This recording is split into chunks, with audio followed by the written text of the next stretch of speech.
Can you hear me now? Hi, Noah. Thank you, Empress. Can you hear me better now? Can you hear me now? Can you hear me now?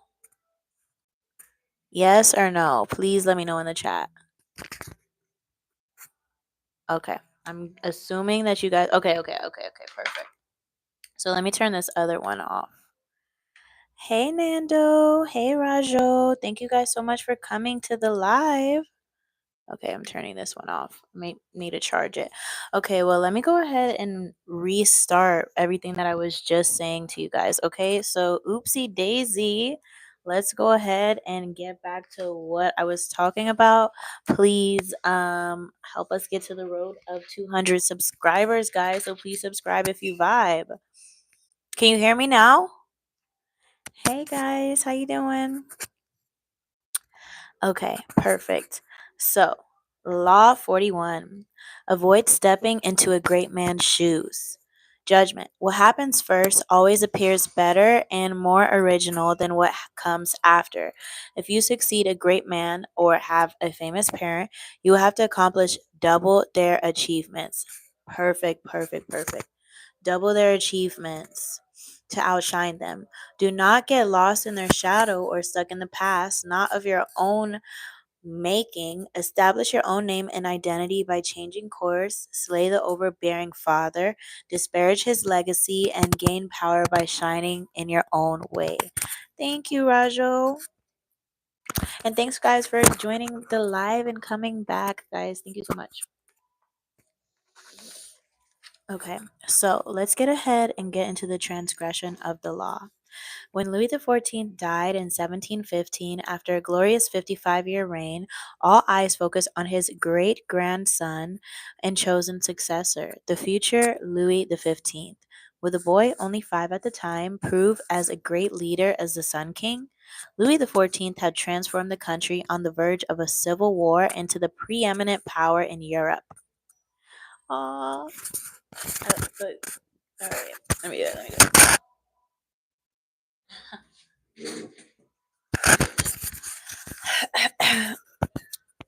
in in Europe. The last years in his reign had been difficult. He had been old and tired, but it was hoped that the child would develop into the king of a strong ruler who would reinvigorate the land and add to the firm foundation that Louis XIV had laid. To this end, the child was given the best men of France as his tutors, men who would instruct him in the arts of statecraft and the methods that the Sun King had perfected. Nothing was neglected in his education. But when Louis XV came to the throne in 1726, a sudden change came over him. He no longer wanted to study or please others to prove himself. He stood alone at the top of a great country. With wealth and power at his command, he could do as he wished. In the first years of his reign, Louis gave himself over to the pleasure, leaving the government in the hands of a trusted minister, Andre Hercule de Fleury. This caused little concern, for he was a young man who needed to sow his wild oats, and Fleury was a good minister. But it slowly became clear that it was more of a passing phase. Louis had no interest in governing. His main worry was not about France's finances or a possible war with Spain, but boredom. I know, right? But boredom, guys. Where am I? He could not stand being bored, and when he was not hunting deer or chasing young girls, he whiled away his time at the gambling tables, losing huge sums in a single night. The court, as usual, reflected the tastes of the ruler, gambling and laviture for of France. They poured their energies into charming the king, angling for titles that would bring them life pensions, and for cabinet positions demanding little work for paying huge salaries. Parasites flocked to the court, and the state's debt swelled. In 1745, Louis fell in love with Madame de Pompadour, a woman of middle class origin who had managed to rise through her charms, her intelligence, and a good marriage. Madame de Pompadour became the official. Bye, Rajah. Take care. Have a good day. Where was I at? Became the official royal mistress. She also became France's arbiter of taste and fashion. But as the country's unofficial prime minister, it was she, not Louis, who wielded hiring and firing power over France's most important ministers. As he grew older, Louis only needed more diversion. On the grounds of Versailles, he built a brothel, parked out. Guys, you know I do not speak any sort of French. Park aux Cerfs, which housed some of the prettiest young girls of France. Underground passages and hidden staircases gave Louis access at all hours. After Madame de Pompadour died in 1764, she was succeeded by the royal mistress by Madame du Barry, who soon came to dominate the court and who, like Pompadour before her, began to meddle in the affairs of the state. If a minister did not please her, he himself would be fired. All of Europe was aghast when Du Barry, the daughter of a baker, managed to arrange the firing of Etienne de Choiseul, the foreign minister and France's most able diplomat. He had shown her too little respect, and as time went by, swindlers and charlatans made their nests in Versailles and enticed Louis's interest in astrology, the occult, and fraudulent business deals. The young and pampered teenager who had taken over France's years before had only grown worse with age. The motto that became attached to Louis's reign was après moi le déluge. After me the flood, or let France rot after I am gone. And indeed, when Louis did go in 1774, worn out by debauchery, his country and his own finances were in horrible disarray. His grandson, Louis XVI, inherited a realm in desperate need of reform and a strong leader. But Louis XVI was even weaker than his grandfather and could only watch as the country descended into revolution. In 1792, the republic introduced by the French Revolution declared the end of a monarchy and gave the king a new name, Louis the Last. Hey! A few months later, he kneeled on the guillotine, his about to be severed head stripped of all the radiance and power that the Sun King had invested in the crown. Oh, you speak Islam. Right now, I only speak English, and then I do can have some sort of conversation in Spanish. So conversationally Spanish, but predominantly English. Okay, guys. So what did you think? Hi. Hello. Hi. Hi. Hi. Okay, bye. Sorry, guys. Quick intermission. Should I add this? I need to also charge it. Okay, guys. So let's go ahead and interpret what I just read to you. From a country that had descended into civil war in the late 1640s, Louis the 14th, forged the mightiest realm in Europe. Great generals would tremble in his presence. A cook once made a mistake in preparing a dish and committed suicide rather than face the king's wrath. Louis the 14th had many mistresses, but their power ended in the bedroom. He filled his court with the most brilliant minds of the age. The symbol of his power was Versailles. Refusing to accept the palace of his forefathers, the Louvre, he built his own palace in what was then the middle of nowhere. Oh, you're from Bangladesh. Welcome, Bangladesh in the chat. Um, He built his own palace in what was then in the middle of nowhere, symbolizing that this was a new order that he had founded, one without precedent. He made Versailles the centerpiece of his reign, a place that all of the powerful of Europe envied and visited with a sense of awe. In essence, Louis took a great void in the decaying monarchy of France, and it filled with his own symbols and radiant power. Louis XV, on the other hand, symbolizes the fate of all of those who inherit something large or who follow in a great man's footsteps. It would seem easy for a son or a successor to build on the grand foundation left for them, but in the realm of power, the opposite is true. The pampered, indulged son almost always squanders the inheritance, for he does not start with the father's need to fill a void. As Machiavelli states, necessity is what impels men to take action, and once the necessity is gone, only rot and decay are left. Having no need to increase his store of power, Louis XV inevitably succumbed to inertia. Under him, Versailles, the symbol of the Sun King's authority, became a pleasure palace of incomparable banality, a kind of Las Vegas of the Bourbon monarchy. It came to represent all of the oppressed peasantry of France hated about their king, and during the Revolution they looted it with glee. Louis XV had only one way out of the trap awaiting the son or successor of a man like the Sun King: to psychologically begin from nothing, to to denigrate the past and his inheritance and to move in a totally new direction, creating his own world. Assuming you have the choices, it would be better to avoid the situation altogether, to place yourself where there is a vacuum of power, where you can be the one to bring order out of chaos. Without having to compete with another star in the sky, power depends on appearing larger than other people. And when you are lost in the shadow of the Father, the king, and the great predecessor, you cannot possibly project such a presence.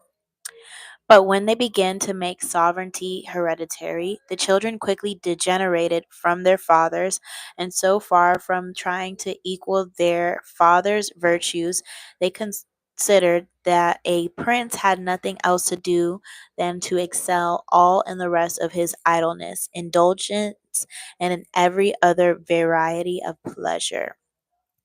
By Niccolo Machiavelli, 1469 to 1527. Let's go ahead and get into the little red blurbs that we have. So I believe we have two so far. The excellence of being first.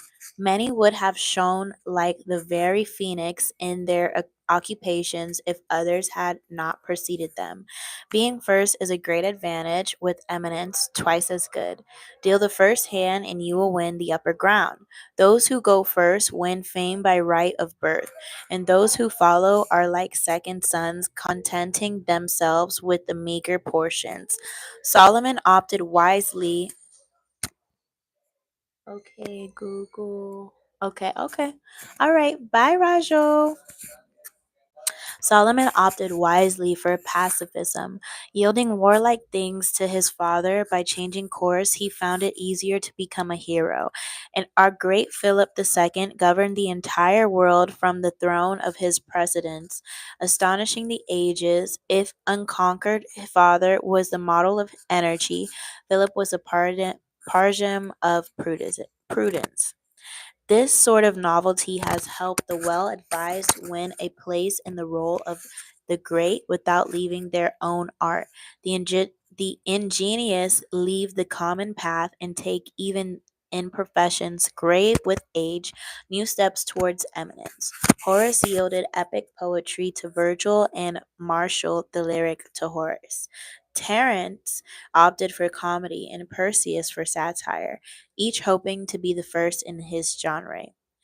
Bold fancy never succumbed to the facile imitation. By a pocket mirror for heroes, Baltasar Gracian, translated by Christopher Maurer in 1996. Okay, the second one. Life of Pericles. As a young man, Pericles was inclined to shrink from facing the people. One reason for this was that he was considered to bear a distinct resemblance to the tyrant Pisistratus. And when men who were well on in years remarked on the charm of Pericles' voice and the smoothness of influency of his speech, they were astonished at the resemblance between the two. The fact that he was rich and that he came out of the distinguished family and possessed exceedingly powerful friends made the fear of ostracism very real to him, and at the beginning of his career he took no part in politics but devoted himself to soldiering, in which he showed the great daring and enterprise. However, the time came when Aristides was dead, the most Demostocles in exile, and Cimon frequently absent on distant campaigns. Then at last Pericles decided to attach himself to the people's party and take up the case of the poor and many instead of that of the rich and the few. In spite of the fact that this was quite a contrary to his own temperament, which was thoroughly aristocratic, he was afraid apparently of being suspected of aiming a dictatorship, so that when he saw that Simone's sympathies were strongly with the nobles and that Simone was an idol of the aristocratic party, Pericles began to ingratiate himself with the people partly for self preservation and partly by way of securing power against his rival. He now entered upon a new mode of life. He was never to be seen walking in any street except the one which led to the marketplace and the council chamber. And this is the life of Pericles by Plutarch, CDA CAD 46 to 120. Okay, guys, so let's go ahead and read the last one, and then we'll get into the observance of the law. The life of Pietro Perugino the painter, 1450 to 1523. How beneficial poverty may sometimes be to those with talent, and how it may serve as a powerful goad to make them perfect or excellent in whatever occupation they might choose, can be seen very clearly in the actions of Pietro Perugino, wishing by means of his ability to attain some respectable rank. After leaving disastrous calamities behind in Perugia and coming to Florence, he remained there many months in poverty, sleeping in a chest since he had no other bed. He turned night and day, and with the greatest zeal continually applied himself to the study of his profession. After painting had become second nature to him, Pietro's only pleasure was always to be working in his craft and constantly to be painting. And because he always had the dread of poverty before his eyes, he did things to make money which he probably would not have bothered to do had he not been forced to support himself. Perhaps wealth would have closed to him and his talent on the path of excellence just as poverty had opened it up to him, but need spurred him on since he desired to rise from such a miserable and lowly position, if not perhaps to the summit and supreme height of excellence, then at least to a point where he could have enough to live on. For this reason, he took no notice of cold, hunger, discomfort, inconvenience, toil, or shame. If he could only live one day in ease and repose, and he would always say, and as if it was a verb, that after bad weather, good weather must follow, and that during good weather, houses must be built for shelter in times of needs. Lives of the artist Giorgio Vasari, 1511 to 1574. Let me answer this phone really quick. Premium Cars, how may I help you? I'm doing fine. How are you?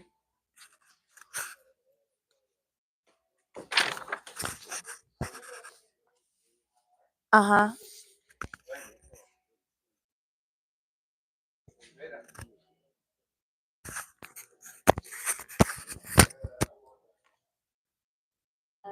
Three series.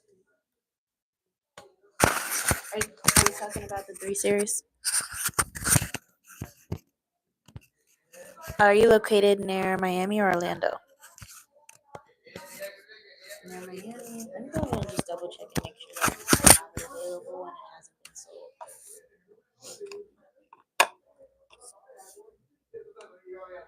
It's checked off as what? Matey? Oh, maybe it's sold?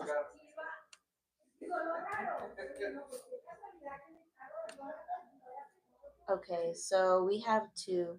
We have a 2018 BMW 3 Series 330i X Drive in black, and then a 2018 BMW 3 Series 330i sedan in gray. They have about the same amount of miles on it. Both around the SUV has already been sold. Yes. So the only ones that we have available are the two that I just told you, and they're both sedans.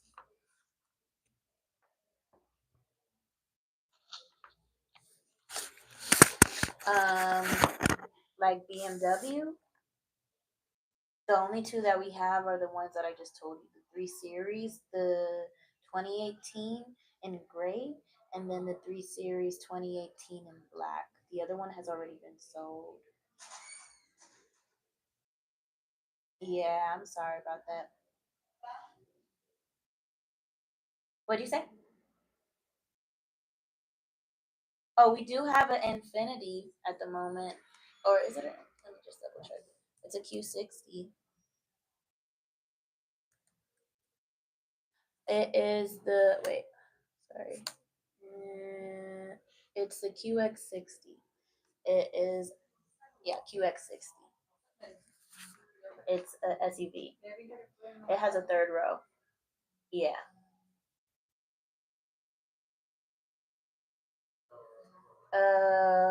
I'm not sure. It is in Orlando. It is a Q6. Okay, it's a 2019 Infinity QX60 Lux Sport Utility four door. It has a V6 3.5 engine, front wheel drive, 295 horsepower. It gets 20 in the city and 27 on the highway.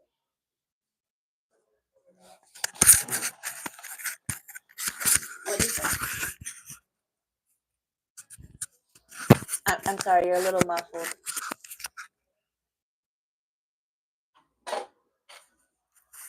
I can tell you the cash price. The finance amount is going to be based off your application. So before taxes, it's at 18.9. Mm-hmm. Yes.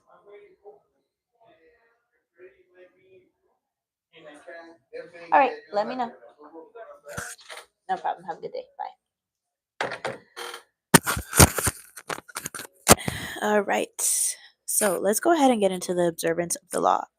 Alexander the Great had a dominant passion as a young man, an intense dislike for his father, King Philip of Macedonia.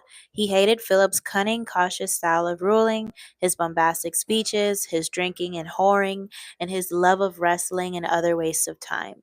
Alexander knew he had to make himself a very opposite of his domineering father. He would force himself to be bold and reckless. He would control his tongue and be a man of few words, and he would not lose his precious time in pursuit of pleasures that brought no glory. Alexander also resented the fact that Philip had conquered most of Greece. My father will go on conquering till there is nothing extraordinary left for me to do, he once complained. While other sons of powerful men were content to inherit wealth and live a life of leisure, Alexander wanted only to outdo his father, to obliterate Philip's name from history by surpassing his accomplishments.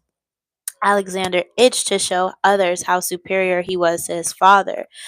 A Thessalian horse dealer once brought a prize horse named Bucopolis to sell to Philip.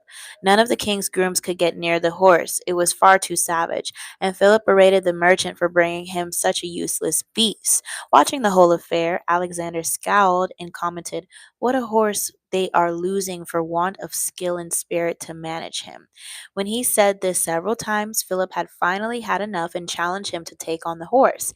He called the merchant back and secretly hoping his son would have a nasty fall and learn to be a bitter lesson. But Alexander was one to teach the lesson. Not only did he mount Bucephalus, he managed to ride him at full gallop, taming the horse that would later carry him all the way to India. The courtiers applauded wildly, but Philip seethed inside, seeing not a son but a rival to his power. Alexander's defiance of his father grew bolder. One day, the two men had a heated argument before the entire court, and Philip drew his sword as if to strike his son. Having drunk too much wine, however, the king stumbled. Alexander pointed at his father and jeered, "Men of Macedonia, see, there is a man who is preparing to pass from Europe to Asia. He cannot pass from one table to another without falling." When Alexander was 18, a disgruntled courtier murdered Philip. As word of the regicide spread through Greece, city after city rose up in rebellion against their Macedonian rulers. Philip's advisors counseled Alexander, now the king, to proceed cautiously, to do as Philip had done and conquer through cunning. But Alexander would do things his way. He marched to the furthest reaches of the kingdom, suppressed by the rebellious towns, and reunited the empire with a brutal efficiency. As a young rebel, hi baby, hi, hi, hi, hi, hi, hi, hi. You're so funny. Hi. Okay, you're a big girl. Hi. Ew. Hi, funny girl. Hi, funny girl. Hi, hi, hi.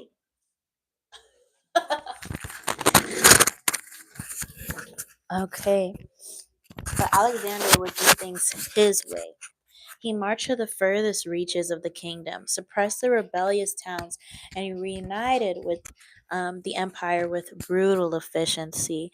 As a young rebel grows older, his struggle against his father often wanes, and he gradually comes to resemble the very man he wanted to defy. But Alexander's loathing of his father did not end with Philip's death. Once he had consolidated Greece, he set his eyes on Persia, the prize that had eluded his father, who had dreamed of conquering Asia. If he defeated the Persians, Alexander would finally surpass Philip in glory and fame. Alexander crossed into Asia with an army of 35,000 to face the Persian force, numbering over a million. Before engaging the Persians in battle, he passed through the town of Gordium. Here in the town's main temple there stood an ancient chariot tied with cords made of a rind of cornel tree. Legend had it that any man that could undo these cords, the Gordian knot, would rule the world. Many had tried to untie the enormous and intricate knot, but none had succeeded. Alexander, seeing seeing he could not possibly untie the knot with his bare hands, took out his sword and with one slash cut it in half. The symbolic gesture showed the world that he would not do as others, but he would blaze his own path. Against astounding odds, Alexander conquered the Persians. Most expected him to stop there, and it was a great triumph, enough to secure his fame for eternity. But Alexander had the same relationship with his own deeds as he did to his father. His conquest of Persia represented the past, and he wanted to never rest on past triumphs, and or to allow the past to outshine the present. He moved on to India, extending his empire beyond all known limits. Only his disgruntled and weary soldiers prevented him from going further. So let's go ahead and interpret that. Alexander represents an extremely uncommon type in history, the son of a famous and successful man who manages to surpass the father in glory and power. The reason this type is uncommon is simple. The father most often manages to amass his fortune, his kingdom, because he begins with little or nothing. A desperate urge impels him to succeed. He has nothing to lose by cunning and impetuousness, and has no famous father of his own to compete against. This kind of man has reason to believe in himself, to believe that his way of doing things is best because after all it worked for him. When a man like this has a son, he becomes domineering and impressive, imposing his lessons on the son who is starting off life in circumstances totally different from those in which the father himself began.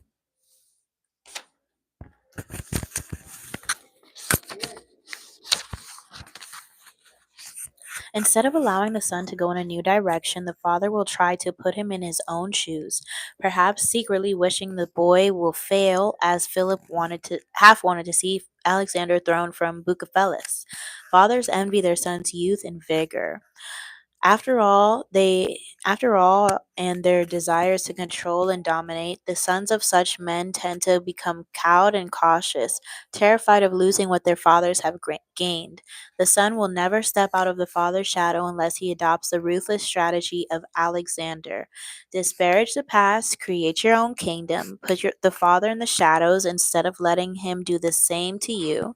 If you cannot materially start from ground zero, it would be foolish to renounce an inheritance. You can at least begin from ground zero psychologically by throwing the weight of the past and charting a new direction.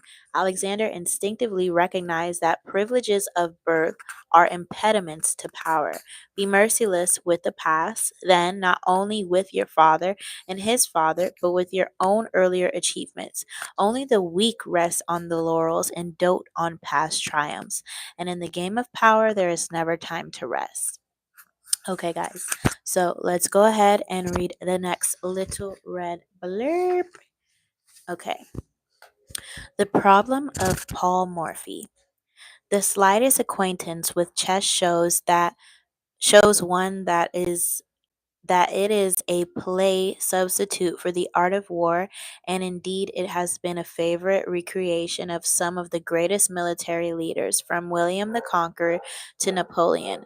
In the contest between the opposing armies, the same principles of both strategy and tactics are displayed as in actual war, and the same foresight and powers of calculations are necessary, the same capacity for divining the plans of the opponent and the rigor with which decisions are followed by their consequences is, if anything, even more ruthless.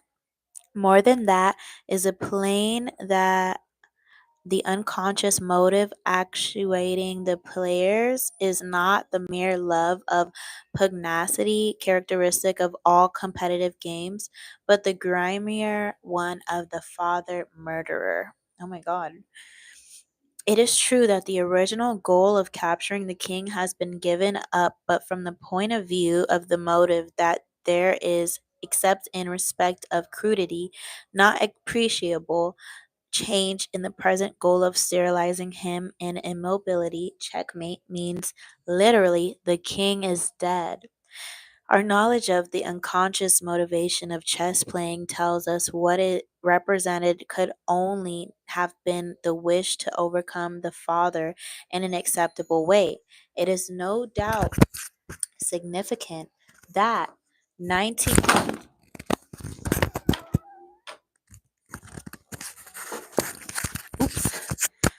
century chess champion Paul Morphy Morphy's soaring odyssey into the higher realms of chess began just a year after the unexpectedly sudden death of his father, which had been a great shock to him, and we may surmise that his brilliant effort of sublimation was like Shakespeare's Hamlet and Freud's The Interpretation of Dreams, a reaction to this critical event.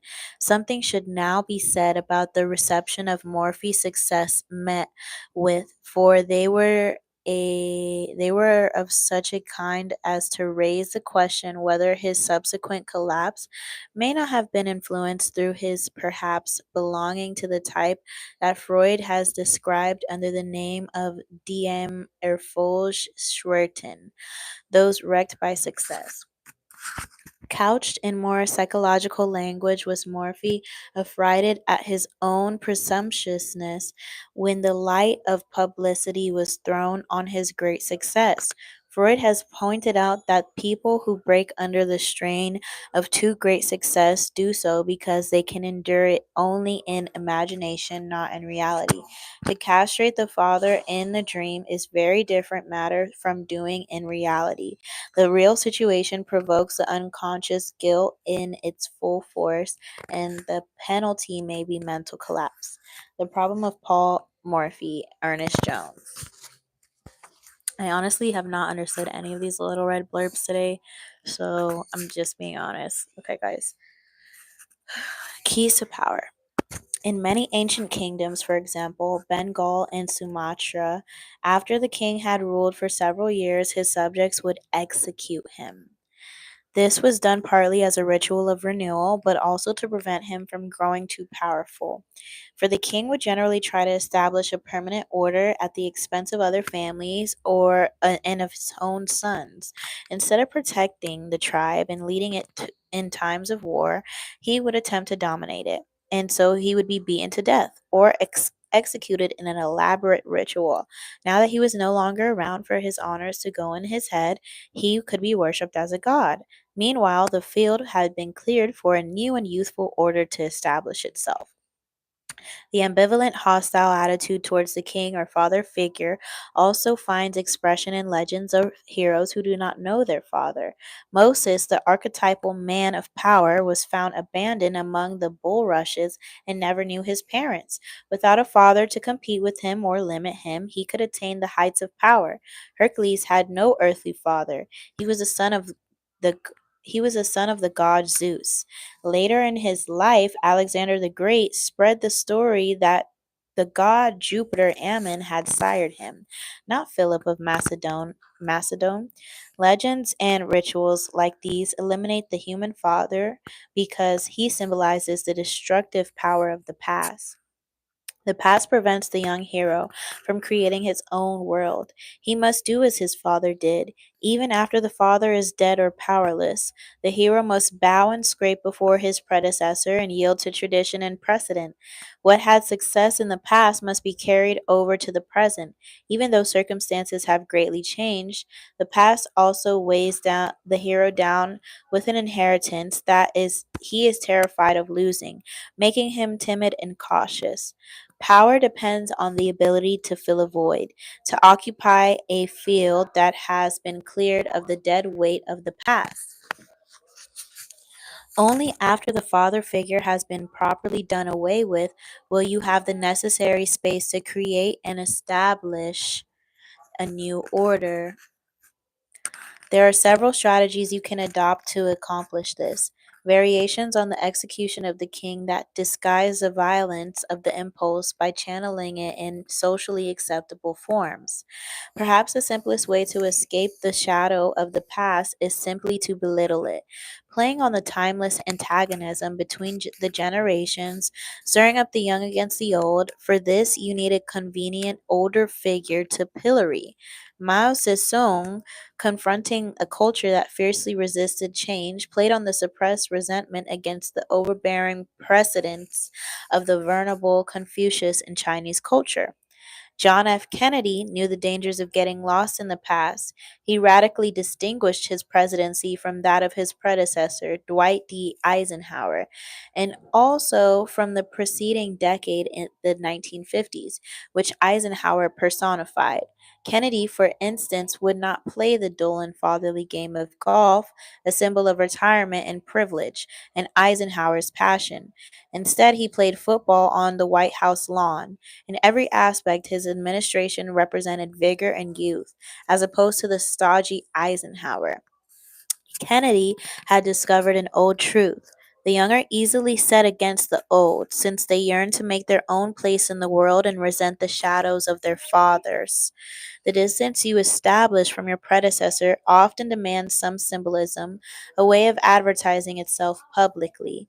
Louis XIV, for example, created such symbolism uh, uh, when he rejected the traditional palace of the French kings and built his own palace of Versailles. King Philip II of Spain did the same when he created his center of power, the palace of Escorial, in what was then the middle of nowhere. But Louis carried the game further. He would not be a king like his father or earlier ancestors. He would not wear a crown or carry a scepter or sit on the throne.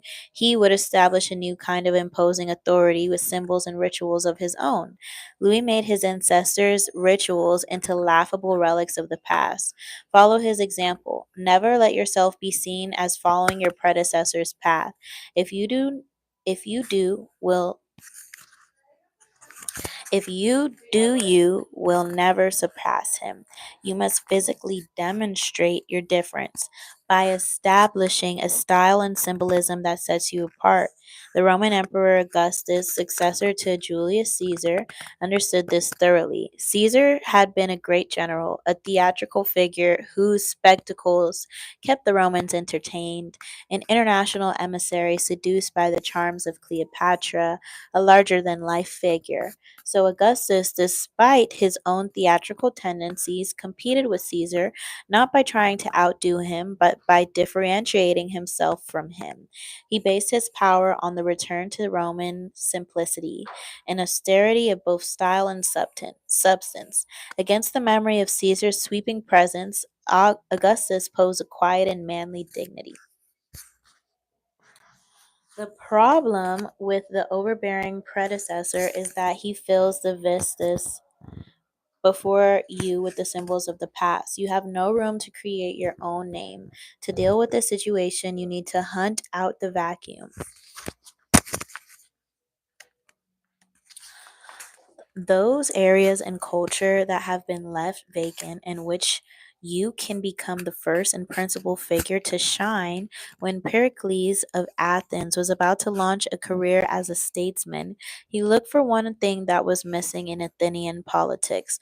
Most of the great politicians of his time had allied themselves with aristocracy.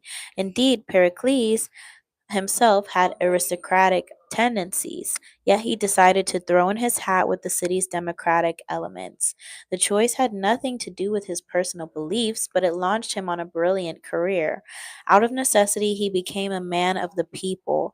Instead of competing in an arena filled with the great leaders, both past and present, he would make a name for himself where no shadows could obscure his presence. When the painter Diego de Velázquez began his career, he knew he could not compete in refinement and technique with the great Renaissance painters who had come before him. Instead, he chose to work in a style that, by the standards of the time, seemed coarse and rough. In a way that had never been seen before, in this style he excelled. There were members of the Spanish court who wanted to demonstrate their own break in the past. The newness of Velázquez's styles thrilled them. Most people are afraid to break so boldly with tradition, but they secretly admire those who can break up the old forms and reinvigorate the culture. This is why there is so much power to be gained from entering vacuums and voids. There is a kind of stubborn stupidity that recurs throughout history, and it is a strong impediment to power. The superstitious belief that it is a person before you succeeded by doing A, B, and C, you can recreate their success by doing the same thing. This cookie cutter approach will seduce the uncreative, for it's easy, and appeals to their timidity and their laziness. But circumstances never repeat themselves exactly. When General Douglas MacArthur assumed command of American forces in the Philippines during World War II, an assistant handed him a book containing the various precedents established by commanders before him, the methods that had been successful for them. MacArthur asked the assistant how many copies of this of the copies there were of this book. 6, the assistant answered. Well, the general replied, you get all 6 of those copies together and burn them, every single one of them. I'll not be bound by precedents. Anytime a problem comes up, I'll make the decision at once, immediately. Adopt this ruthless strategy towards the past. Burn all books and train yourself to react circumstances as they happen. You may believe that you have separated yourself from the predecessor or father figure, but as you grow older, you must be internally vigilant, lest you become the father you had rebelled against. Walking. All right, guys. Well, I will finish this chapter and next chapter another day. Bye. Thanks for watching.